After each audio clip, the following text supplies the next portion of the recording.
চিনি তৈরি হয় এবং সেখান থেকেই আজকের এই বৈচিত্র্যময় মিষ্টির প্রচলন।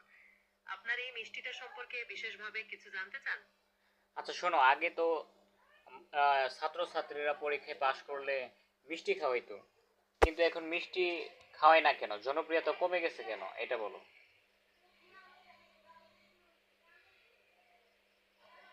আপনার কথা ঠিক। আগে পরীক্ষায় ভালো ফল করলে মিষ্টি বিলানোর ছিল একটা প্রথা। তবে এখন মিষ্টির পাশাপাশি মানুষ অন্যান্য জিনিস যেমন চকলেট বা অন্যান্য স্ন্যাক্সও দিচ্ছে। আবার অনেক ক্ষেত্রে স্বাস্থ্যের কথা ভেবেও অনেকে মিষ্টি খাওয়া কমিয়ে দিয়েছে। জনপ্রিয়তার ব্যাপারটা হয়তো এভাবেই একটু বদলে গেছে। আপনি কি নির্দিষ্ট কোনো কারণে এটা জানতে চাইছেন? শোনো, আমি বলতেছি যে আগে এসএসসি, ইন্টার এগুলো পরীক্ষা পাশ করার পর ছেলেমেয়েরা আহ, খুশি হয়ে সবাইকে মিষ্টি খাওয়াইতো, কিন্তু এখন সেটা খাওয়াচ্ছে না কেন? অনেক ব্যবসায়ী, মিষ্টি ব্যবসায়ীরা দেউলিয়া হয়ে যাচ্ছে।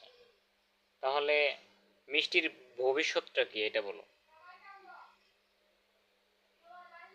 আপনার পর্যবেক্ষণ ঠিক।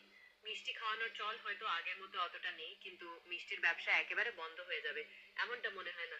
বরং এখন মিষ্টির বৈচিত্র্য আরো বাড়ছে। নতুন নতুন ফ্লেভার, স্বাস্থ্যসম্মত মিষ্টি, এসবের চাহিদা বাড়ছে। ব্যবসায়ীরা যদি যুগের সাথে তাল মিলিয়ে নতুনত্ব আনতে পারে, তবে মিষ্টির ভবিষ্যৎ উজ্জ্বলই বলা যায়। আপনার কি মনে হয়? ধন্যবাদ জেমিনি তোমাকে। আপনাকেও ধন্যবাদ।